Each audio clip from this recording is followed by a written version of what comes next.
Aujourd'hui, l'électricité est devenue un bien de consommation courant, mais cela n'a pas été toujours le cas.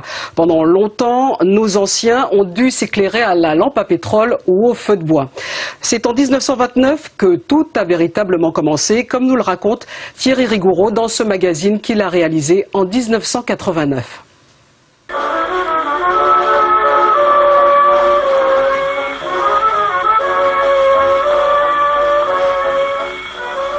La source d'éclairage utilisée par les premiers habitants de Port-de-France était ce que l'on appelait l'huile minérale. Ce n'est ni plus ni moins que notre pétrole d'aujourd'hui. Et pendant plus de 30 ans, les habitants se sont donc éclairés au pétrole et c'était vraiment un plaisir que de voir les grandes et belles suspensions dispenser leur lumière soit dans les salons, soit dans les salles à manger. Ce qui n'empêchait pas que l'on avait toujours en réserve le bon vieux paquet de bougies pour suppléer aux défaillances des lampes à pétrole. Quant à l'éclairage des rues de la capitale, il est assuré par des réverbères à pétrole, bien sûr, qui prodiguent une flamme fumeuse, défectueuse, mais qui a quand même le mérite d'exister. Et cette situation est examinée au conseil municipal de Nouméa, et ce même conseil, sous la direction de son maire Eugène Porcheran, vote à l'unanimité le principe de l'éclairage au gaz de la ville de Nouméa.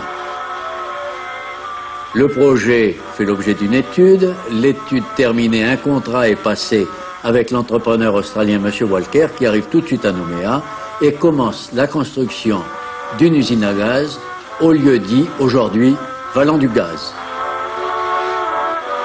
Quelques mois après a lieu l'inauguration de l'éclairage au gaz de la ville de Nouméa. Et la population entend elle aussi profiter pleinement de cette nouvelle commodité et de nombreux branchements sont effectués de la conduite mer à différentes habitations.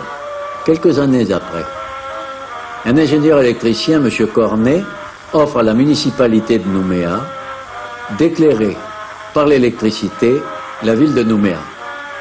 Il présente un programme, un projet, la municipalité donne son accord, mais pour passer à la réalisation, il faut l'autorisation de l'administration. On attend encore l'autorisation de l'administration. Et Nouméa continue à s'éclairer au gaz.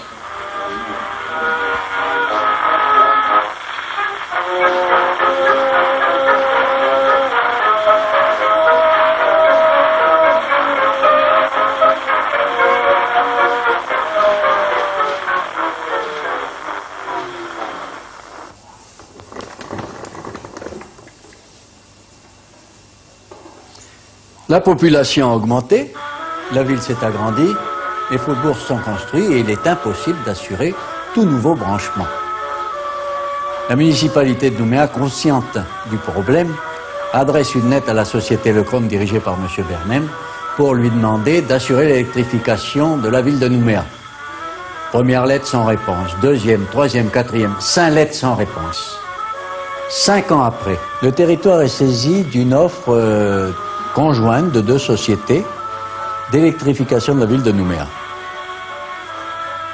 Les choses ne vont pas traîner puisque 7 mois après, un contrat est signé par le gouverneur Guyon entre municipalité territoire d'une part et le groupe demandeur d'autre part. Quelques mois après, arrive à Nouméa l'ingénieur Monnier avec qui, là lui aussi, les choses ne vont pas traîner. L'ingénieur Monnier mène les travaux sur 2 fronts. D'une part, construction d'une centrale électrique à l'angle des rues Gallieni et République. D'autre part, construction de transformateurs alimentés par câbles souterrains et pose de poteaux électriques le long des rues. L'éclairage de la ville par l'électricité prévu pour le 16 avril sera avancé d'une quinzaine de jours, ou plutôt d'une dizaine de jours, car un événement important s'est déroulé à cette époque-là. En effet, le 5 avril 1932, s'est posé dans la plaine de Tantouta l'avion trimoteur Biarritz qui assurait pour la première fois la liaison aérienne de Paris à Nouméa. Nouméa a été monté à accueillir les aviateurs, Nouméa a accompagné les aviateurs jusqu'à la ville et lorsque tout ce cortège a pénétré dans la ville, il faisait nuit, pour la première fois, toutes les rues de Nouméa se sont trouvées illuminées. Le lendemain, Nouméa retrouve le visage blafard de ses becs de gaz, car l'ouverture officielle, c'est prévu pour le 16 avril 1932. À partir de cette date, le courant est distribué non seulement le long des rues, mais également à l'intérieur des habitations. Et à l'intérieur des habitations, tout a changé. On éclaire largement l'électricité chacune de ces pièces, car les habitants n'ont pas attendu que l'éclairage soit le long des poteaux pour faire les installations chez eux. Et à partir de ce moment, fini les fers à charbon, fini les fers à repasser à benzine, le fer électrique en branche, on repasse, c'est propre, c'est net, c'est vite fait. Il y a également dans le domaine des loisirs où il y a eu beaucoup de transformations. Tenez par exemple, l'électricité a permis d'avoir chez soi les fameux postes de TSF, de télégraphie sans fil, qui permettaient d'écouter surtout le dimanche la fameuse émission Le concert des auditeurs. Ce soir, Nina, comment s'aimera? Je pourrais te briser. Jean Moreau débarque à Nouméa en 1933. Il assurera la direction de l'UNELCO pendant de nombreuses années. Pour assurer son évolution sociale et matérielle, il manquait à la maison calédonienne l'électricité. L'UNELCO la lui a apportée dès avril 1932. D'ailleurs, autrefois, au tout début de l'électricité, le slogan à Nouméa n'était-il pas « On écrit électricité, mais on prononce UNELCO ».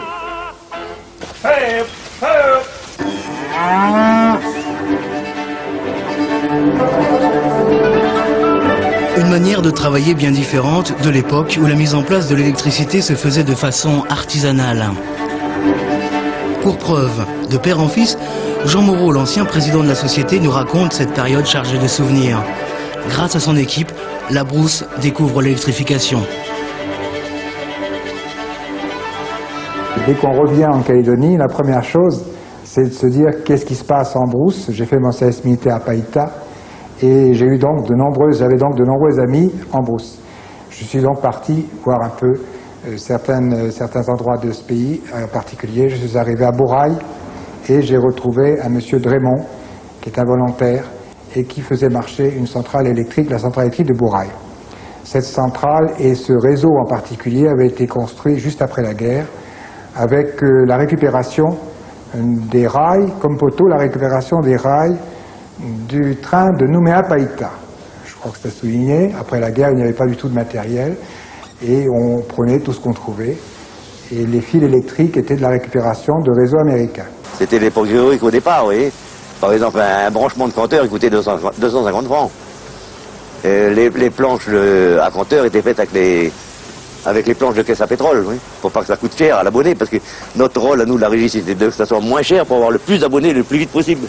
Mais quand la télévision est arrivée, donc vu que la centrale s'arrêtait à 10h le soir, oui, et bien souvent le film il continue jusqu'à 10h15 ou 10h20, alors moi, pouf, à 10h je coupais tout. Alors donc les abonnés, on était voir monsieur le maire, on dit est-ce qu'on pourrait pas avoir le courant un peu plus longtemps? Alors le maire, il n'y a aucun problème. Alors pour savoir quand la télévision s'arrêtait, donc ma maison n'était pas très loin de la centrale, et ma femme le soir, elle allumait la lampe sur la véranda. Et donc moi je voyais 10h, 10h05, 10h10, je tapais un coup d'œil, ah la lampe éteinte, donc la télé était finie, j'ai arrêté la centrale. Plus pour très longtemps, 7 ans après, la gestion est confiée à EEC. Bourail est électrifié 24h/24 et raccordé au réseau général en 1976. Le mode de vie des artisans brouches change. L'électricité, il n'y a pas le bois à aller chercher dans les forêts. Hein. S'il y a un moteur, le fond, pour chauffer les fours. Là, on appuie sur un bouton, il y a l'électricité. Le four est chaud. C'est plus qu'enfourné.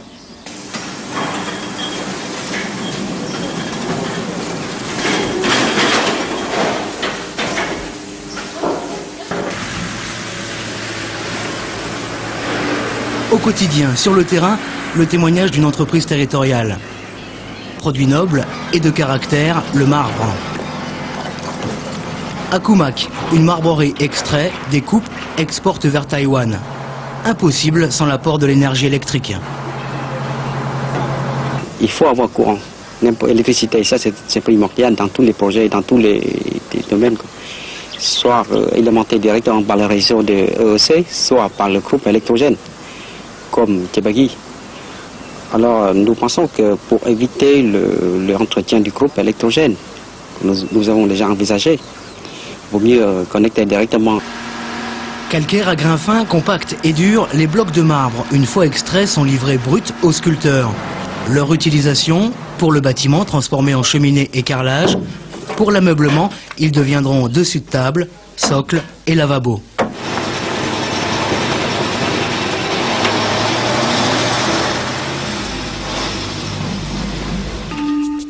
On peut tout prévoir, mais dans le Pacifique, pour les îles du bout du monde, une donnée ne peut être maîtrisée, la météo.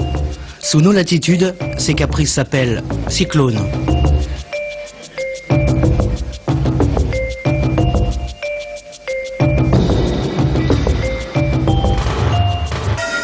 Dans ces moments d'angoisse, l'électricité est vitale. Malheureusement, les installations ne sont pas épargnées. Pour les hommes DEC, plan d'extrême urgence, de jour comme de nuit.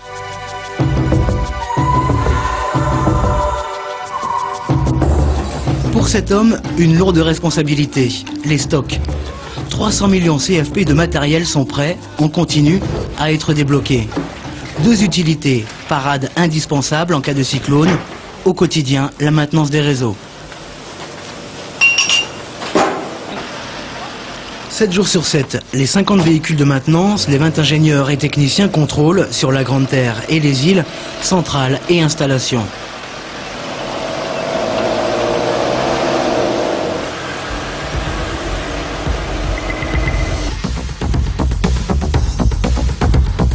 À Lifou, parure de couleurs et de verdure, EEC ne pouvait laisser tel paradis sans lumière. Depuis 1978, dans ce jardin naturel, l'île s'équipe. 200 km de câbles, poteaux, centrales. La population délaisse ses lampes à pétrole, ses frigidaires à gaz, ses groupes électrogènes pour se brancher EEC.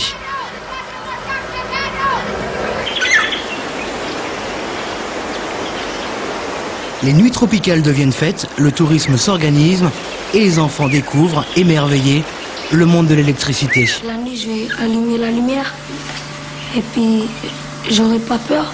Luichila, dès la reprise, fait donner les avants. Et la nuit, le spectacle est dans les villages de Lifou. Sport préféré, les rues sont désertes quand Luichila est en compétition. L'équipe est championne de Calédonie.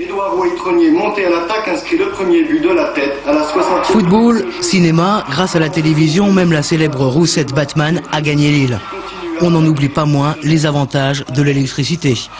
Le faire repasser, il faut le brancher à la prise, ça va se réchauffer ici. Et ben avant, avec les groupes, on ne peut pas installer beaucoup de choses, pas beaucoup de congélateurs, des machines de cuisine, tout ça, mais maintenant, on a tout, quoi. Le congélateur, ça cache la viande et marche aussi avec l'électricité. Service public. Service public. L'électricité et eau de Calédonie informe ses clients de la commune de Lifou qu'en raison de travaux sur le réseau moyenne tension, la fourniture... C'est important les messages? Qu'est-ce qu'on dit dans les messages? C'est les choses qui sont importantes. On parle aussi des avions qui sont échoués, des bateaux. J'ai construit une petite maison et j'ai fait de l'électricité dedans. J'ai mis deux piles, puis un fil. J'ai mis la lampe, j'ai accroché au fil et j'ai allumé. Si l'énergie apporte des loisirs dans l'île, sa plus grande qualité est celle d'offrir des prestations de sécurité, tant matérielles qu'individuelles. Dans le domaine de la santé, la fée électricité est prodigieuse. Fini les évacuations sanitaires pour un meilleur suivi médical. Les futures mamans ne quittent plus la maisonnée. Au centre médical de Lifou, on dispense une médecine de qualité. En principe, les accouchements se font tous dans de bonnes conditions. Ça permet aussi d'avoir du matériel un peu plus sophistiqué, plus performant. Et que ce soit au niveau des couveuses pour pour les prématurés, que ce soit au niveau de la radiologie où les appareils sont plus puissants, que ce soit au niveau de l'échographie. Tout ça fait qu'en diagnostic et en curatif, on est beaucoup plus performant. Pour parvenir à cette réussite, 12 ans de travaux, une vue globale de l'île nous aide à comprendre. 78, le village de Houé. 1979, Codé. Troisième étape, 80, une partie du nord. 1983, autre tranche du nord de l'île. 2 ans plus tard, 85, le centre de Lifou s'illumine, dernier secteur nord-ouest, 1988. Cette année, le sud. L'an prochain, 1990, nouvelle tranche de programme à Lifou.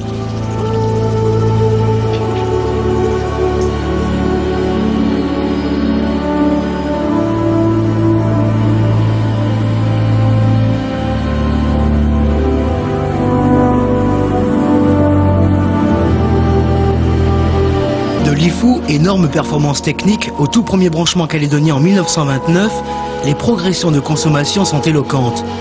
Il y a 60 ans, 1929, le nombre d'abonnés était inférieur à 500.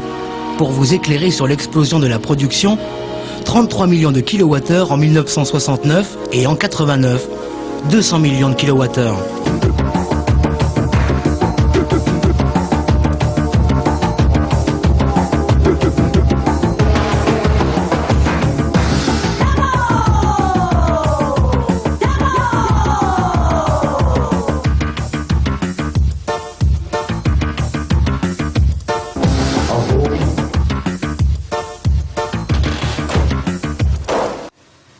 C'était Énergie Bleue, un magazine réalisé en 1989 par Thierry Rigoureau et Roch Tawa.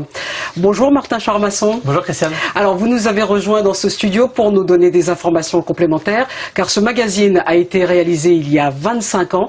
Qu'est-ce qui a changé depuis? Déjà, le nombre de consommateurs ou de clients, il a explosé en l'espace de 2 décennies.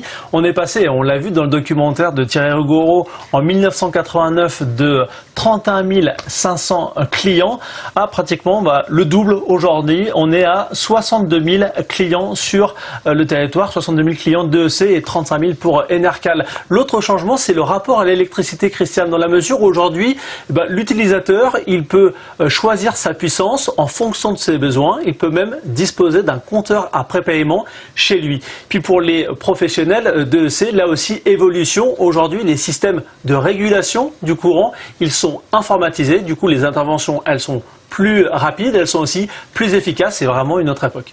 Est-ce que la Nouvelle-Calédonie aujourd'hui est complètement électrifiée? On pourrait le croire, et pourtant en fait il y a 96% du territoire qui est électrifié en Nouvelle-Calédonie, mais il reste 4% qui ne sont pas encore électrifiés. Alors où se trouvent ces 4%? Eh bien notamment à Poum, où la maire Henriette Mahé explique que environ 30% des foyers ne sont pas alimentés.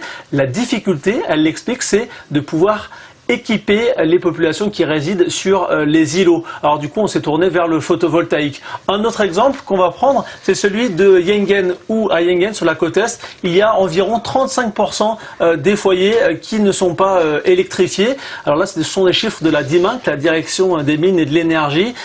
Et donc, la difficulté du côté de Yengen, sur la côte est, c'est à la fois la topographie, mais également l'éloignement des habitants.